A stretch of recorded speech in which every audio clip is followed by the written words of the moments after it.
Hey traders from around the world, what's going on? It's me, Jeremy Alexander Newsome, your boy with reallifetrading.com. Hope everyone's doing fantastic. It is Monday, December the 18th. Hope you all had fantastic, phenomenally, wonderfully stupendous weekends. Right now, a little bit of an early review as far as my recording of this, but market's up higher. A lot of volume came in on Friday. Not surprised we're gapping up today. This is a pretty decent gap. And overall, I mean, it is a retest gap, so sure, over the next 2-3 days, we could get a little bit of a pullback, you know, retest the retest gap, and then we could bounce higher. But right now, I don't see the market stopping, at least not yet. Qs, also, new all-time high, trading up, gorgeous gap the other day, which was Friday. You guys saw me talk about that one. The IWM up 1.34%, also a nice gap. Beautiful one white soldier candle on Friday. A lot of traders getting into some bull put spreads and put sales on Thursday as it traded back into that exponential moving average, the 20 and the 50. And again, here's the IWM on the weekly chart. So weekly chart, you know, you got the 10 right there. Trend is bullish. Let the trend be your friend. All is well. Here's some stocks that were requested. Here's JIC. Is it JIC? I think it's JCI. Yeah, Johnson Controls. Had a few good traders request this one. Let me zoom out to the monthly chart on Johnson Controls, because what's interesting about this one, yeah, we've been here before.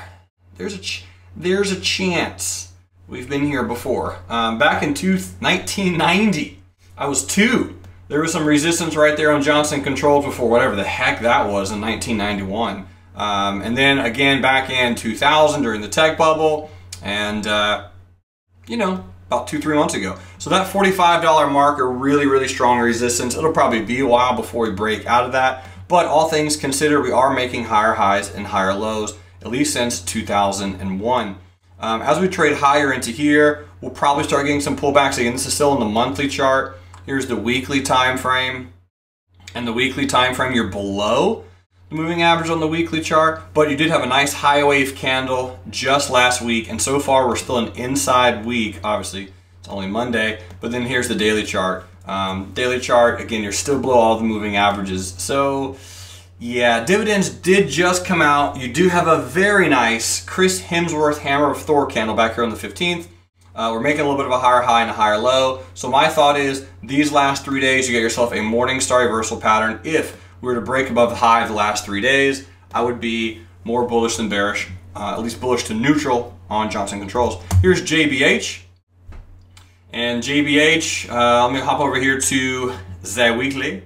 And here's the weekly chart. Weekly chart, you got what appears to be a little bit of a double bottom type of pattern coming in. Got a close with a neckline. So far, last week was an inside week, and of course, today is only Monday, but inside week thus far. So if it starts continuing higher, I wouldn't be specifically bearish necessarily. The weekly exponential moving averages, if I can pull those up really quick. Nope, I'm unable to. Let me try the daily charts. Daily chart. So here's the exponential moving average on the daily, and again, so far today, got a little bit of a new white soldier, one white soldier candle coming in. Again, a really nice retest of this double bottom type of neckline pattern that's coming in on JBH. And yeah, we're above long-term moving averages. Let me just look at this on the monthly. Nice retest. I mean, you got this old resistance, new support right about here. That was probably the place you're getting along, whoever requested this one, at about 2270. So JBH looking pretty nice. I had about 14 requests for this one over the weekend. Lamb Research. And again, Lamb Research, a powerful mover. This is the monthly chart, strong trend. Here's the weekly chart. Nice, cute little pullback to the 20. I can't decide or determine if we've ever bounced off the 20 before. And then over here on the daily chart, here's the daily. And if I pull up the 100 simple moving average, you will get that pattern. Very nice. We have bounced off the 100 simple before. Some traders made some quick money. It decided to do it again, and traders again taking advantage of that. So Christian, good play on Lamb Research off the 100 simple moving average so far. Nice looking move. Salesforce, ticker symbol CRM, had a good volume spike on Friday. Nice little candle. This is what Steven Jackson is looking at trading Salesforce.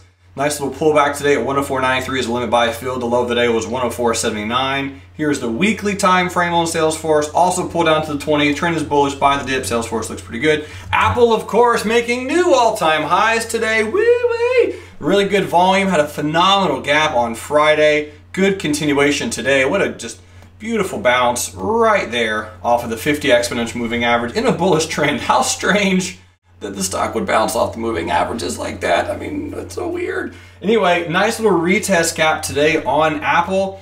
This trigger is not a, hey, this is the time to go bullish trigger. This trigger is just saying trend's gonna continue, stay bullish. Just a reminder, right? So if it closes above here, this is a retest gap. Look to buy some sort of dip off of Apple, but I could easily see Apple getting into the 200s in 2018, especially if we can close, that just trend continues up, letting it do its thing. Volume looks good, weekly chart looks good.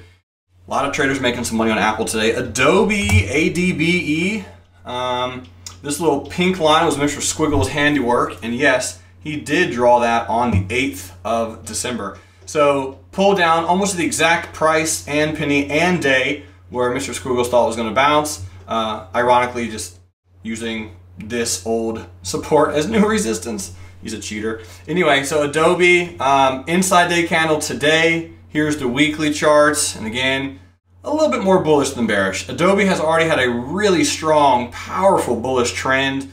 You know, a great dip buying opportunity was probably about 2 weeks ago as it pulled down into here. But at this point, yeah, not specifically bearish on Adobe systems, at least not yet. Interesting to see if we do in fact make a higher high, and if at any point we close above the high of this bearish candle, and specifically the high of Friday. I think Adobe could continue nicely. Two left on the list. Here's COLB and Columbia Banking Systems. Here's the weekly chart. Weekly chart's a nice little bullish trend, right? You're zooming out and it just looks like it's been slowly chugging along. Had a very nice old resistance back here. 2007, makes sense. Broke out retest, right? This is the time to start looking to go long back in here around 36.5, 37 on Columbia Banking Systems, mostly because, well, you know, those old resistance, new support. If we zoom back in here to the daily chart, you also had a pretty decent breakout not too long ago, right about here, breakout retest. That was another great spot to go long. It broke out, gave you a second opportunity as it traded not higher again, and then pulled right back down to the 50. Again, that day, that morning on the 13th of November is where you had to have your limit order ready to go to buy off of that 50. And guess what it did again? The exact same thing on Friday and Thursday. So if you got a chance to buy off of that 50, that's where you should have. Good volumes coming in. A little bit of a gnarly upper shadow today. So here's the hourly chart.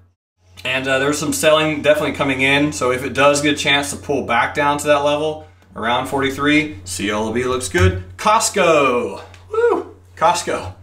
So Costco, I did have a 2017 target that I did not think we were going to hit, but it eventually did. Let me just get Costco pulled up really quick.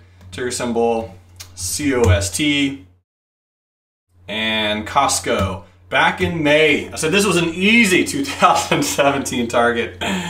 It wasn't that easy after I had that, you know, Whole Foods, Amazon, all that news. Costco kind of tanked, but it did trade into a very nice buyable support, right? Had a very good gap up here on earnings, traded down, chopped around down here for a while, and then it finally eventually ended up making it to 188. So at this point on Costco, I mean, you're at all-time highs. If you didn't buy down here or do some kind of bull put spreads or put sales or maybe buying a share or two down there, I mean, you know, you're missing the boat a lot. It already had a white candle gapping up, retest gap, pulled into the 10. This was earnings. Now granted, very nice gap on good volume. So we can factor that into the equation.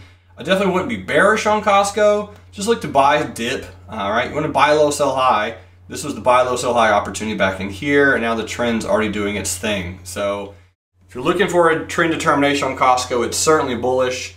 Just buy the dip at this point because it's already moved pretty far.